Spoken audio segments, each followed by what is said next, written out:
Hi everyone, Morgan here, and today we are reviewing the OUPES 1100 watt portable power station. So as you can see here, I am charging it by the power of the sun with this 100 watt solar panel. And so we're going to get into it, but I did want to quickly tell you this has a 10-year battery health with 2,500 cycles available. This battery is super powerful, and let's see its capability. So before I get started, I actually want you to go down to the link below, and I want you to go look at everything that they have to offer. They don't have just 1100 watt, they have other wattages available as well. And I also have a discount code here on the screen and below in the description for 20% off. So go check out all their other solar generators. Quite frankly, I think they're priced very well according to the market, you know, and all the other solar generators are out there. OUPES has a really great product here, 1100 watts. And I have a toaster and a coffee maker here that I'm going to be plugging in. Not just lights today. No, my friend. 1100 watts can handle quite a bit more capacity. But we do have to keep in mind that even though it is 1100 watts, we have to keep in mind the general guidelines of wattages and charging things and plugging things in and all that. So let's say you had a fridge that is 700 watts. This would still only be able to run that fridge for about an hour. You wouldn't even be able to run it a couple hours.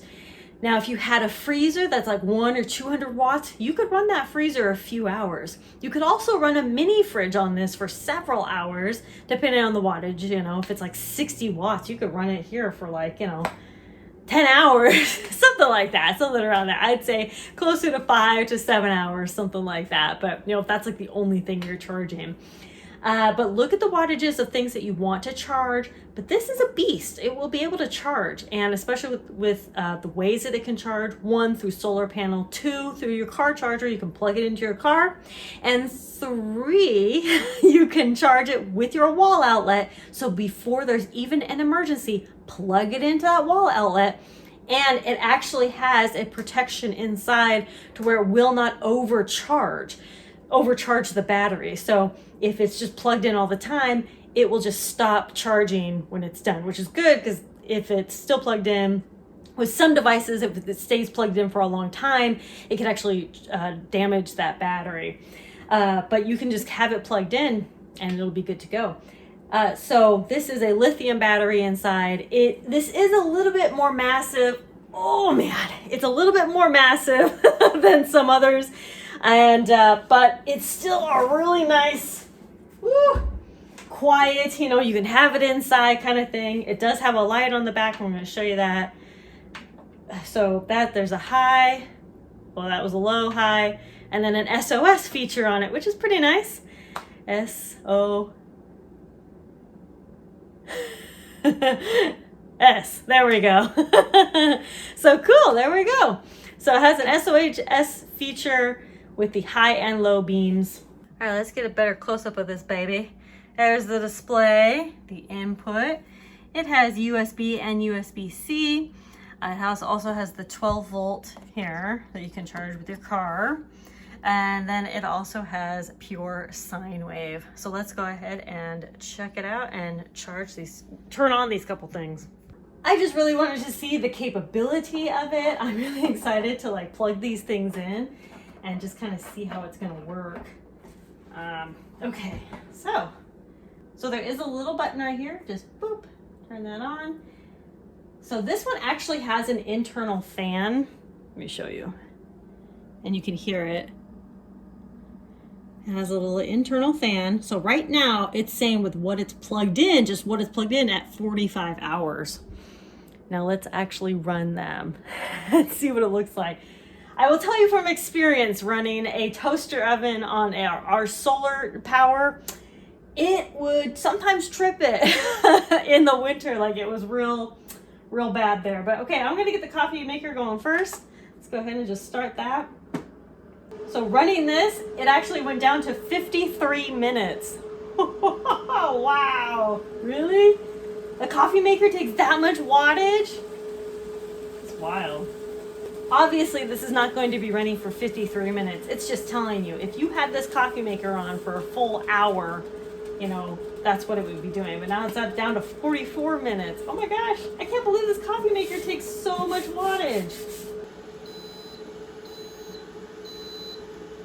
Okay, so it dropped it down to 83. I'm gonna turn it off and you can actually hear it. And I'm gonna unplug it. There we go. So now it's back up to 41 hours. See, just because it says like, oh, it was only gonna run 30 minutes, you know, you weren't running the coffee maker for a full, you know, 40 minutes or whatever. You're just running it for a few minutes, getting it going, but it did drop it to 83%. So, you know, I wouldn't be using a coffee maker in a real, you know, grid down scenario or whatever. I have options that don't use electricity, but this was just to show you an example, you know, that wattages can be deceiving. You know, I lived off grid for 2 years and we were constantly having to be so precautious about everything that we had in our house, all the wattages, because 1100 watts sounds like a lot, and it is. It's a huge capacity. Now I could run a fan on this, like a box fan, for a good, you know, 5, 6, 7, maybe 8 hours. Box fans are anywhere from 50 to 90 watts. So if you just round up to like 100 watts, you know, if you wanted to run it the entire time, you could run it probably about 8 or 9 hours. You know, but you really got to pay attention to those wattages. If you wanted to run like an electric heater on this, you can, but even at the lowest wattage that I could find in an electric heater, it was like 640 watts or something. So maybe an hour that you could run that electric heater, and then it just wouldn't have the capacity anymore. So you just have to keep that in mind about the wattages. You know, just it is 1100 watts, and that is massive. But you know, there are limitations to everything. And you know, if you wanted to run a little mini fridge on here, you could for at least several hours. You can run a lot of stuff with this, okay? You could charge your devices, you know, like your Baofangs and your flashlights and all these other things for like many, many times, and that's great, and it's super powerful. Now, I am curious what it'll do with this toast. So let's go ahead and see if we could toast it. Okay, so it's plugged in. So let's go ahead and just turn it on. Whoop. Would I be using a toaster in a grid down? No, obviously not. But, you know, this is just, again, an example. Look how quick it's going down from that. It's already down 2% since I plugged it in, what, 30 seconds ago? I actually took the toaster oven down to 250 degrees. It was 450 degrees. I didn't realize that. It was. I brought it down to 250 and it lowered it. It went up to 30 hours. It was on 39 minutes. It went up to 30 hours. That makes a big difference as well. All right, should be dinging here in just a minute. All right, toast is done. So I'm gonna go ahead and just unplug it. Whew. Turn that off. Okay, so it went down from 83 to 73, so about 10%. And that's only because I had it on the highest setting. I really should have had it at 250. But anyway, I digress. Even though I had it on full blast, it still went down 10%. I still have a great amount of energy to use. 73% worth of this energy that I have to use for anything. I can now charge my phones. I can charge iPads. I can charge a DVD player. I can charge like a lot of things right now. You know, at 73%, I still have an insane amount of energy to use. Something else that we also have to keep in mind about a lot of stuff, like just because, you know, it's, you know, however much, let's say this was 600 watts an hour, right? And I was only using it for 10 or 15 minutes. You know what I mean? It wasn't like I was using it for 10 hours. You know, if you want to use something that has a higher wattage, it will take that energy down. But if you're only going to be using it for a short period of time, you know, 5, 10, 15 minutes, whatever, then it will obviously drop down the percentage, but it's not going to completely deplete it. You know what I mean? But this is capable of so much. It is 1100 watts. It is a sizable output and input. It has lots of options. I think the only thing that it's very nitpicky. This little 12-volt cover will not stay closed. Like, I keep closing it and it just like pops open on its own. And when I first got it, I thought my kids kept playing with it and opening it. And I was like, stop playing with the generator. But nope, it just pops open on its own. As you see me talking, it'll probably do it.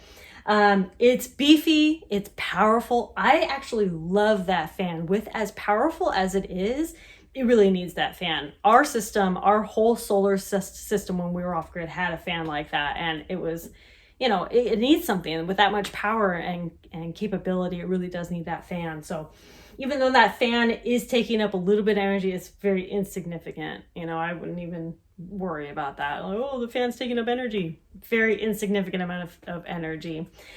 And it's the energy that's going along with, you know, powering whatever whatever massive thing that you're powering. Anyway, I'm really impressed with this system. I have been charging stuff with it. I charged it up with the solar, and I plugged it into the wall and the car and all this stuff. It's just a really powerful system, and they have other systems available. So I want you to head to their website, again, link down below, and I have a 20% off coupon that you can redeem by using this code and the code down below. And it's also down below in the description in case you missed this. But hit the link down below, use that coupon code, and get a generator that is right for you and your needs. Thank you all so much for watching.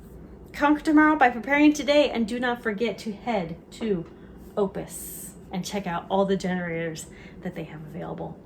I'll talk to you later. Bye-bye. Bye-bye.